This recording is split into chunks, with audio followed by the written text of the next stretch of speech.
our guest to you today. So we have Craig Alsup and his family, Jennifer and Sarah and Jude.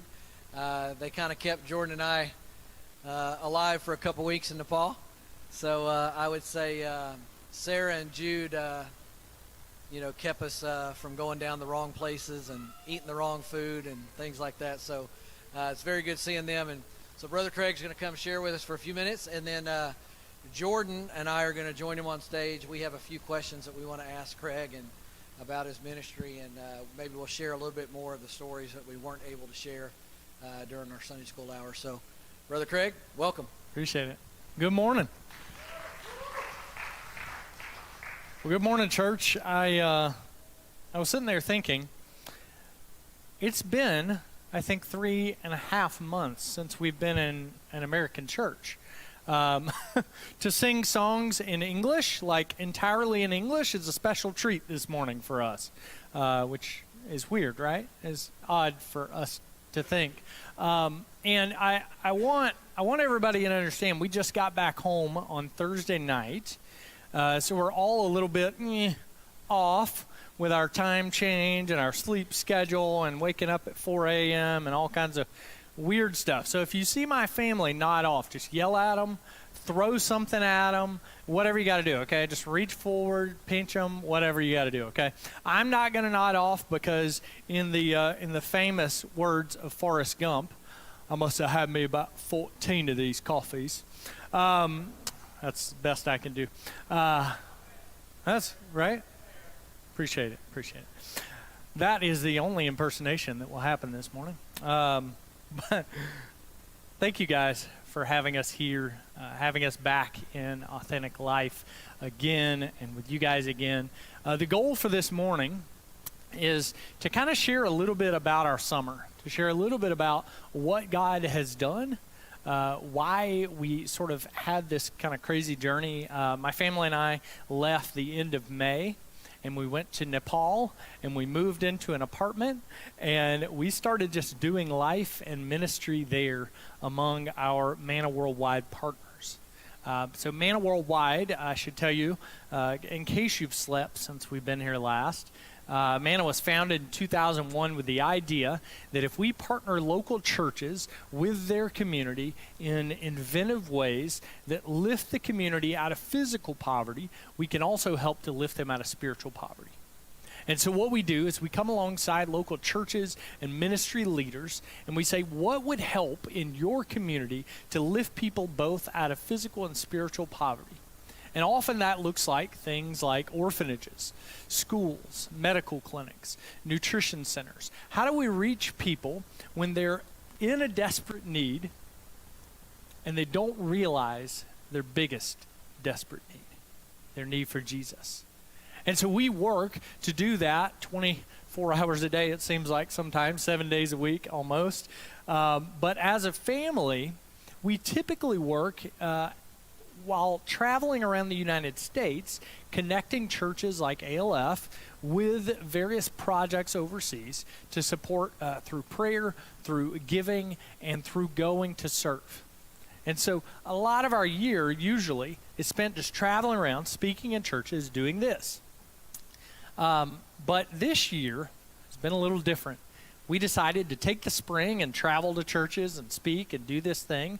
And then we decided that we felt God was calling us to go to Nepal and spend an extended time there to just serve and learn and try to build up our ministries there, who really have had nobody visit them in 2.5 years because of COVID. And it was great. It was an incredible journey.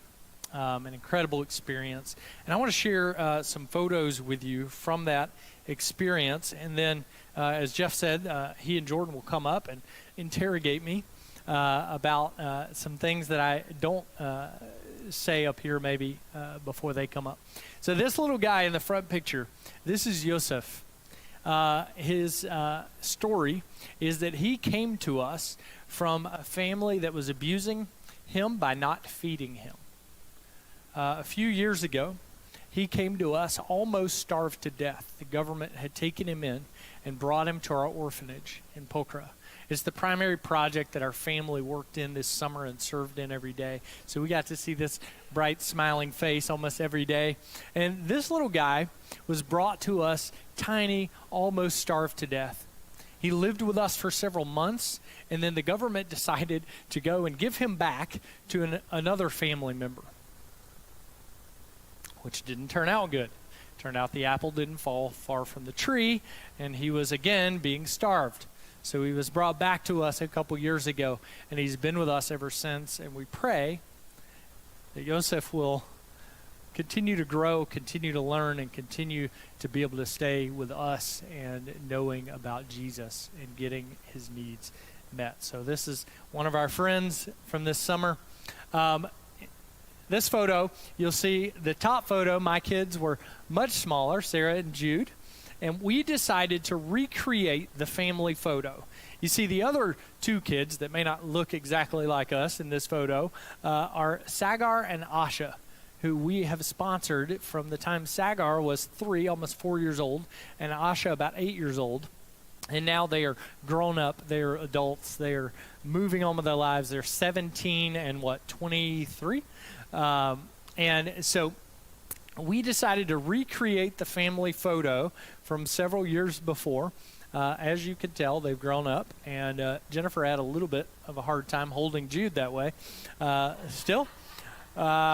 And yes, that is Dog making his entry into the photo. And now Sarah has gotten taller than Asha because Asians are short, especially Nepalis. And so they had to switch places so you could actually see Asha. But this is the full family photo. This photo means a lot. In this photo, we are on the side of Serenkot Mountain. We promised Sagar, when he was 3 years old, we used to take him out to eat and things like that from the orphanage that he was in when we started sponsoring him in 2008. And we used to walk around town, and everywhere you go in Pokhara, you see these paragliders floating overhead. They jump off of Serenkot Mountain here, and they cruise out into the distance, kind of over the mountains and over the city and over the lake. And Sagar would walk around, and he would just be like transfixed on these paragliders. And he always just said, paraglider. And this like beautiful little, oh, that was another impersonation. But he would say it in this like the cutest possible voice. And at 3 years old, we were not going to take him paragliding, nor were they going to let us. But we promised him, one day when you get big, we'll take you. And so we got the opportunity to take Sagar and Asha and one of Asha's friends, Bipana, up the mountain this summer, and take them paragliding. You see, we went there for ministry. But what ministry looks like often is not just sitting and praying with people. It's not just giving out Bibles. It's not just preaching and teaching, though those things can be included and were this summer for us. A lot of the time, ministry just looks like loving people. You know what I mean? It just means that you come alongside some people and you tell them you love them and you serve them and you talk with them and you take them to do fun things like paragliding because they matter. And you tell them it's because they matter to you, but also they matter to Jesus. And so we got to have so much fun just taking him, especially Sagar, but also Asha, paragliding this summer. This next photo is, this was kind of a daily occurrence in our house. We decided to cart over a Nintendo Switch with a bunch of games, and people in Nepal have not seen this technology. Like, they've not seen this, right? So we hooked it up in our apartment, and every day we had Sagar and Asha, and often other like friends of theirs that would be invited over to play Nintendo and play Mario Brothers and all the games that we take for granted, right? But these are just like sweet times with our family, with our kids, and just serving. So the idea is to show you guys that ministry doesn't have to look one way. What Manna has done and what we do with Manna is take ministry and just make it look different, make it feel different, make it about loving and serving people and doing more than just the minimum, doing more than just telling them about Jesus, but which is obviously the most important, but serving them in other ways and loving them in other ways. Some more pictures of paragliding. Sagar suited up, ready to go, and Jude flying through the sky, because it turns out an 8-year-old is allowed to paraglide in Nepal. His mom was a little nervous, but yeah, right? What's wrong with jumping off a cliff at 8 years old with a parachute and a large man strapped to your back? Whatever. This photo is Sagar and Sarah and Jude. We got to do one of the coolest things this summer. We got to take Sagar to visit a college, to like do a college tour for the local university that he plans to go to get his bachelor's in hospitality management or hotel management there. And so just spending quality time has been such a great part of the summer. And then we get into just friends. This is Sarah and her best friend while we were there, Sandeepa. Sandeepa didn't speak hardly any English when we got there this summer, and Sarah didn't speak hardly any Nepali when we got there this summer, but somehow they just completely connected together like from moment one. And by the end of the summer, they would have complete conversations, either in English, with Sandeepa being able to speak it now, strangely, and Sarah, or with Sarah completely speaking in Nepali with Sandeepa. So it turns out, like at 10 years old, you're able to learn language way faster, apparently, because my brain did not pick up that much. But Sandeepa and Sarah, we call her Sunny Dip Dip, had an incredible time this summer. And so sometimes ministry looks like this. And then sometimes ministry looks like this. Jude trying to beat all of the children in arm wrestling because American power, right? So this is Jude doing what Jude does best, various feats of strength and fighting. Every now and then we would see him fighting in the grass with some kid, and we'd try to break it up, and turns out they were just playing and like slamming each other to the ground, whatever. This is what we did. All right, so Jennifer, I gotta do a good job explaining this photo. Jennifer was playing like crazy and spinning kids around and lifting them up and throwing them and doing all kinds of madness. And then she started to complain about being too hot because it was 1,000 degrees every day there. We probably sweat out like 20 times our body weight while we were there. I don't know how we're still here. But it must be the dalbat, the rice and the lentils we ate every day. But Jennifer was complaining about being tired, so the kids sat her on the bench, and they ran and got their school books, and they began to fan her. So I take this photo as Jennifer is living it up like a Roman-like emperor with these kids fanning her. And soon, I think the little guy in the front busted her in the nose with a book, and that kind of ended that. But it was good. It was good fun to watch, at least. This is Asmita on the far right and Isa in the middle.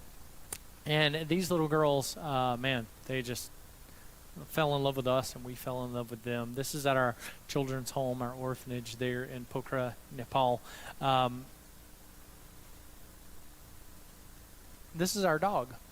Turns out we have a dog in Nepal. We named him Alchi, which in Nepali means lazy, because he was lazy. Every day we would walk out of our apartment and Alchi would just be laying in the alleyway doing absolutely nothing. And I'm not sure that he ever really got up and moved. But he laid a different direction on different days. But Alchi finally got up and let us pet him here, I think because we gave him a bone that day. But whatever. Alchi was our friend. So other friends, this is Jyoti. She was our language teacher.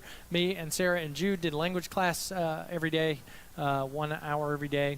And then Lakshmi, our friend here, who is not a believer. If you remember to pray for Lakshmi, she would see us doing our discipleship with Sagar and Asha each day. She would see us reading our Bibles. She would see different, various components of the ministry that we were doing in Nepal. And as a Hindu, she's supposed to not be okay with that. But she would come to us and ask us on multiple occasions for Bibles. If we left various discipleship materials laying around accidentally, she would pick them up and begin to read them and look over them. And so we were able to give her lots of materials to have some great conversations with her, and really just develop an incredible relationship with Lakshmi this summer. And then some other kids, some American missionaries, and their friend Rishpa there, that our kids got to hang out with this summer. This is our small group. From day one, we decided that we were going to have a discipleship group there. And we're going to invite kids from the orphanage. We're going to invite Sagar and Asha. We're going to tell them to invite their friends. And we're going to have a discipleship group while we were there. And we ended up meeting this group all summer long, every week, usually twice a week. And hearing these people's stories, hearing their stories of how they came to faith and their stories of brokenness and God putting them back together has been an incredible part of this summer and a big part of the ministry that we were able to do there in Nepal this summer. Sometimes it's just about serving and loving people. But we got to eat lots of snacks with these kids. We got to talk life with them. We got to share our hearts and our stories with them. We got to memorize Bible verses with them. We got to share the gospel with them. And we got to talk about things like eternal salvation, which is a very, very difficult thing for the average person in Nepal to understand. They come out of Hinduism primarily and Buddhism secondarily. And so they come from a long line of, if you do this, God might pay attention to you. If you do that, you might get in his good graces. If you do enough things, you might level up in the next life. And so it's very, very difficult for them to understand that if you mess up, God still loves you. If you sin again, Jesus has still got you. If you're broken and hurting, Jesus is there to pick up the pieces. And that was such an eye-opener for us to realize to the extent that works-based salvation has worked its way even into the Christian faith within Nepal.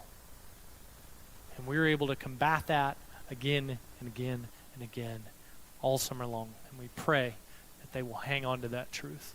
This is Jude preaching his first sermon. Jude prepared for several weeks before we left and decided that he wanted to preach.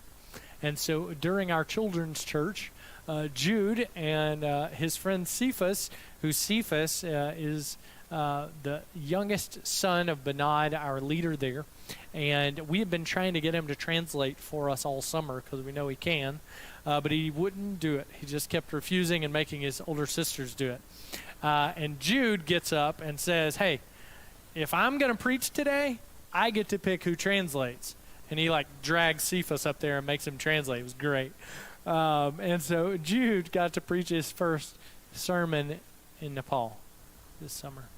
We got to take all of our ministry partners there out to do a retreat for a few days, to just pray together, to share our hopes and dreams and our needs, to really get to bond and grow together, and that was an incredible time. And then this is with one of our mission teams here, and all of our kids from our orphanage. We got to take up on the mountain. We got to play some games. We got to do a big church service on the mountain, and just worship together. And so we got to do that. We led 2 different teams this summer. There may be some in this photo that you recognize. We got to lead a couple teams this summer. So we had one the end of June, and then we had one the beginning of August, and in between I had a trip to India. We had small group meetings. We had going over to the orphanage. We had preaching and teaching in a whole bunch of different churches and places around throughout Nepal. And we got to take Jeff and Jordan and get them over to Nepal with us this summer and serve together. And that was just an incredible experience to get to share that with you guys and to get to experience Nepal through your eyes a little bit. That's always one of our favorite things that we do, is take people over, because when you get on the field, when you get there and you see the need and you see the ability to meet the need that we have as believers and as Americans, there's an incredible sort of collision of things that happens. And we love to see that, and we love to see our mission teams with that. There's a Bible verse that I wanted to read. I closed my Bible. So 1 Peter 4:10, and it says, "As each has received a gift, use it to serve one another as good stewards of God's varied grace." So we've each received gifts that we can share with others. Our family has received gifts that we're able to serve and love and care for people in multiple countries and multiple contexts. We're able to go and spend this time in Nepal this summer just serving and loving on people. But then our mission teams come and they share their gifts as well, and there's nothing better than that. So we challenge you guys and invite you guys to be a part of a team in the future. Here's some more of Jeff and Jordan with some of our kiddos, and Denny, who also was on that team. And these girls, we've known them all since they were little girls. Now they're adults. Incredible. Some more of our kiddos playing dress up. What do you say about that, right? Some of the views that we got to see while we were there from our rooftop of our apartment. We could see the mountains some days when God decided to clear all the crazy clouds away that happened during the summer. But yeah, so guys, thank you so much for partnering with us and for being a part of our summer, by praying for us, by sending these guys to serve alongside us, and by partnering with us financially as well, so that we can go and serve people in this way. All right, so Jordan and I are going to come up and join and ask a few questions, but the amazing thing and the wonderful thing is that as he's going through these photos and telling stories, we have our own memories. We have our own stories associated with that. So when you spend almost 2 weeks together, what were we there, 14 days or something? It was 12 days. You get to see people in action. And church, these are your missionaries to Asia, to Nepal. They have such a giving, loving spirit and heart with them. It resonates with their children, with everything that they do. I've seen it firsthand. Jordan has seen it firsthand. Your dollar is going far. I can just tell you that. Your dollar is not wasted with these missionaries. If it was, I'd come back and say, cancel the trip with Jordan. With Craig. He doesn't need to speak at our church anymore. We'll take him out of the budget next year, and it's not going to happen, by the way. I was like, is this a breakup? Got to see him firsthand. So I just wanted to assure you as a church that, what an incredible, incredible ministry going on. So, all right, so we have a few questions for you, and you may have some for us. I don't know, but what was the most challenging thing, though, taking your family halfway around the world for 3 months, and what were some of the pitfalls or things you had to overcome? Luggage? No. That was difficult. I hate traveling with a lot of luggage. I'm like a carry-on only person, but you can't really do that for an entire summer, for an entire family, turns out.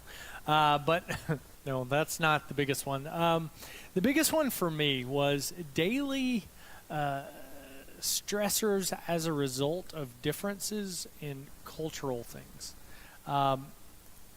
Nepal is a beautiful country with incredibly friendly, giving, nice people, but Hinduism in particular has pervaded every single aspect of society in a way that is frustrating at best.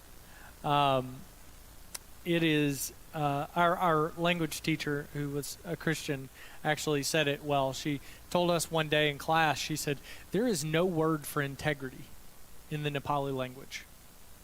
There's no word for integrity. She said, there is a word for karma. And so people will do what they need to do in order to get what they need to get. And that is a struggle when you deal with that day after day after day when you're living there.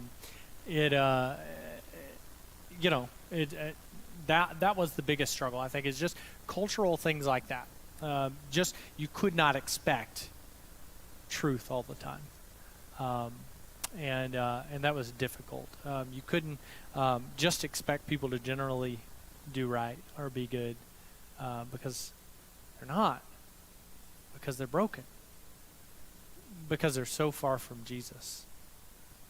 It's a country that has been largely untouched with Western culture until not too long ago.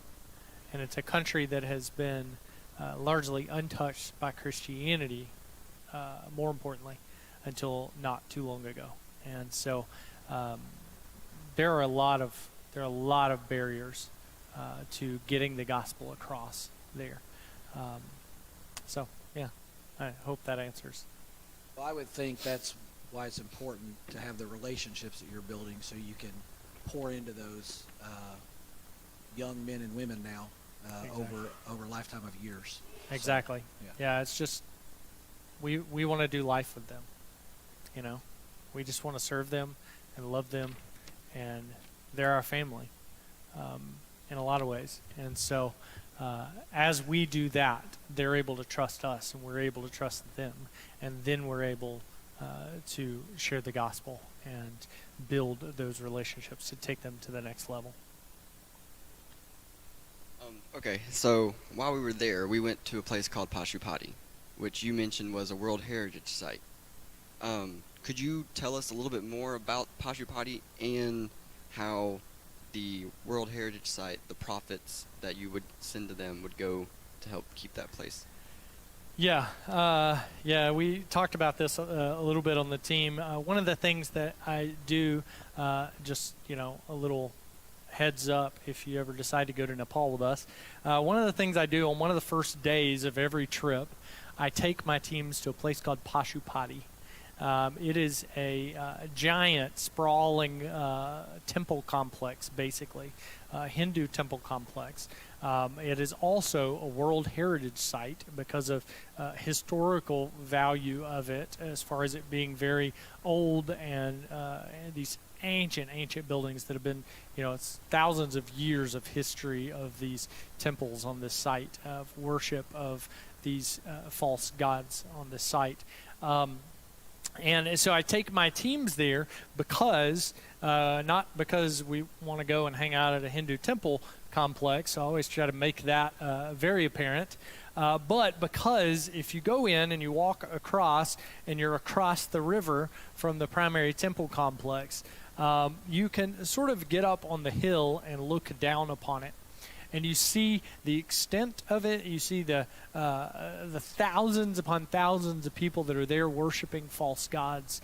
And it really is impactful for teams to see that for thousands of years, people have been lost and hopeless and broken and worshiping something that is not real there.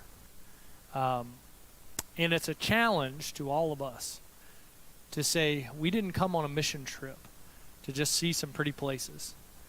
To just see some beautiful mountains, to just play with some kids. We didn't come on a mission trip for any of those things. Those things are bonuses. But we came to make sure that people know about Jesus, and to share the love of Christ to a people that are hopeless and broken and on their way to hell. There's a big cremation site there that while we were there, fires were burning and bodies were being burned, and bodies were being swept into the river to hopefully be carried to a better next life, which we know does not exist for those people. I heard a pastor once say that the flames at Pashupati are a physical representation of a spiritual reality for the people that died there. That's true. if we believe what the Bible says and what Jesus says. And that's not okay. So I get to take my teams there and share that and have that moment of just solemn prayer for the people across the river from us and all around us. Now, Pashupati is a World Heritage Site among hundreds, maybe, I don't know, thousands of World Heritage Sites listed by the World Heritage Committee around the world. Some of these sites are great. They're just historical sites, right? So like the Roman Colosseum, okay, all right. But Pashupati is also listed in that group, which means that when people, often maybe Christians, give to support World Heritage Sites, part of that money goes to support places like Pashupati, Hindu and Buddhist and Muslim temple complexes around the world. And so, I just share with my teams that we have to be careful with that. After the big earthquakes that happened there in 2015, lots of organizations and companies and individuals just poured money into Nepal, and they gave and gave and gave to the Nepali government and also to the World Heritage Committee, because many of the temples were brought down during those 2015 earthquakes. The saddest thing is a lot of that money that was sent into the country wasn't used to help the average person who was living under a tent and who had lost their job and their business and their school and their whatever. It was used to rebuild temple complexes in World Heritage Sites. That's heartbreaking. Well, Craig, you had he said something while we were in country about the country has been devoid of any Christian influence for so long that even the animals don't act correctly. So yeah, I thought you might want to take a few minutes, because we mentioned that when we did our thing in Sunday school. I don't know if I did it justice, but maybe just explain that a little bit. And out of all the things that I say, I never knew that this one was going to be the one that caught on. You know what I'm saying? Like, I talk about beautiful moments. I talk about all these different things. And the one that catches on is animals don't act right in Nepal. It is true, though. You think back to the beginning, right? The garden, right? And all the animals are supposed to be under the leadership, under the authority of man, right? Think back to the beginning. Animals are supposed to be under our authority, our leadership. And then when sin comes into the world, that is broken. Some of that harmony is broken. They're cast out of the garden. The animals are sort of on their own. The people are a little bit on their own, right? Fast forward to Nepal today, and you're driving down the street, and you're dodging cows eating out of piles of trash in the street, and you're dodging goats and buffalo doing much of the same. You're driving down the road, and there are dogs laying in the street, which would be okay if the dogs would get up and move when you drove towards them, but the dogs in Nepal don't. They just lay there. Like, I dare you to run over me. And you can literally drive by scraping the top of their head with your tire, and they will not move. And so my humble opinion, my thought on this is that even the animals, like, are so broken, are so far from what God intended, that in that place, they don't know how to behave. You see dogs literally just hanging out in the street, using the toilet in the street. They don't go in the grass, just middle of the road. And so, yeah, that's my theory, is that is that absolute depravity and just brokenness and being far from God has even bled into the animal kingdom in Nepal. Why do I keep having to speak about that? All right. Do you think you could talk about or list some of the projects some of the ongoing needs for Nepal and for MANA? Yeah, so in Nepal right now, we have we have 3 different nutrition centers and an orphanage. Those centers require ongoing support, obviously, ongoing financial support that's going over teams, hopefully, that help to support those works as we're able to take teams there. And there are a couple of our nutrition center projects right now that are meeting in the afternoons, evenings, with kids there.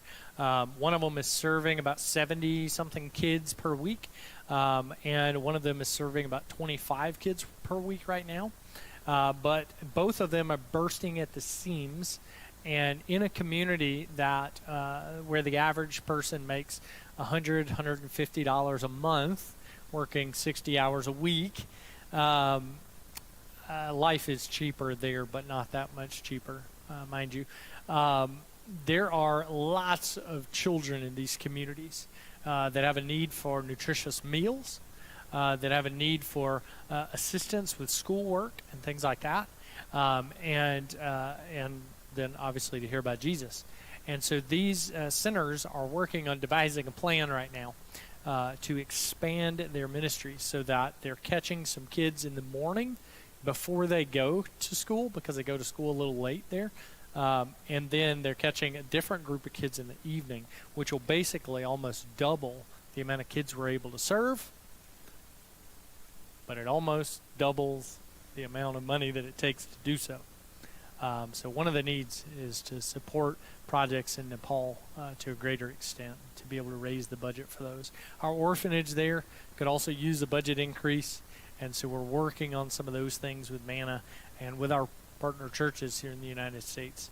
And so, yeah, definitely want to challenge you guys, if you feel led to give, if you've been giving, obviously, continue to do that, please. But if you feel led to give or increase your giving, please do that through the church, and then the church turns around and sends that to Manna to support these needs.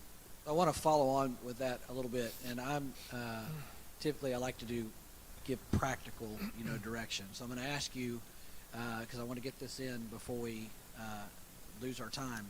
What are some things that this church, this body, not only online but here physically, can help with some of the needs? And I know you're going to say pray, and that's important. Yeah. But I'm going to go ahead and get that one out of the way. We all need to be praying for this ministry. But tangible things. And can you put, like, if somebody wanted to give $100, what would that do in, Nepal? And I think Jordan may have some of these stats, but, from a meal perspective, or if they want to go, what's the next opportunity, right? And I would encourage you to go somewhere. Man, I got to think through those dollar amounts. Yeah, so tangible things, obviously, like you said, pray. Pray and do. Pray and go, pray and give, pray and don't just pray, but pray and, right? Don't just give, right? Don't just go, right? We're called to do all the things. And so pray, give, and go. And so definitely would say that our average project, so our average nutrition center in Nepal, about $900 a month, feeds about 70 kids 5 days a week, 6 days a week, provides tutoring and things like that for them. I can't do the math on that quickly. Do you have the numbers? He'll think Right. about it. I can't do the math. But didn't get into this for my mathematical ability, apparently. But yeah, so tangibly, $50 a month, $100 a month means that some kids, multiple, plural, get the food that they need, get the education help that they need, get a home that they need. It's crazy. It really is that easy to make a big impact. It honestly blows us away when we see the needs of the world and we realize the abilities of Americans, the average American, to make an impact. And that's why we want people to go, is because we want people to see and realize the ability to make an impact that they have. Because I think so many of us think that it takes so much, and that it takes so much of our time and our money and our effort and all those things when honestly it doesn't. It just takes caring enough to give a little and pray a lot, go some as well. A lot of times we think, the needs around the world are great. And sometimes we get overwhelmed, right? We say, well, I just can't do anything. We get paralyzed because the need is so great. But, the impact in Joseph's life or Ashmita's life or some of those folks, it makes a difference, for those individuals. So just boil it down to one. Yeah, Say, you know what? I can help one. Somehow, some way. It's the story of the one. It's like what are that? Somebody's got the shirt. Everyone has one. It's like the walking on the beach story, and he's throwing the jellyfish or whatever back in. You know the story, right? It's like it's been told in every Christian church in America, I think, at least 5 times. It's been used, but it's that idea. It's that, like, I can't help billions of people that are hungry around the world. I mean, I can look at Isa, and I can look at Joseph, and I can say, man, I can help them. And you know what? Like, they're sad for those other kids, but what they really need, what they really want, is somebody to care enough to help them. Right? And so, like, if we get overwhelmed with the billions and we don't help the one, then shame on us, honestly. All right. Well, I want to close this. Craig, thank you so much for coming. I know you and your family are tired from all the travels, but we do appreciate you coming out. Church, appreciate you listening attentively. They'll be around out in the foyer, so if you have any questions, I didn't want to open it up to questions because we might be here all day, and we got NFL to get to. Huh. Right. We have some cards out there as well. Okay, there's some cards and prayer cards and things like that, so I encourage you to get by and speak with them. They're a wonderful, wonderful family. I'm glad that I'll speak for both of us because my buddy here doesn't talk a lot. So we had a great time. Thanks for your support in sending us, to help be a part, of this particular ministry. I know a lot of you gave, so thank you very much. I'll close this in prayer. Craig, I'll ask you and your family if you will. You can stay. We'll do a closing song, but at some point maybe head to the foyer area or maybe outside because it's nice today and people can get by and talk with you. Praise team, come on up, and we'll close in prayer and a song.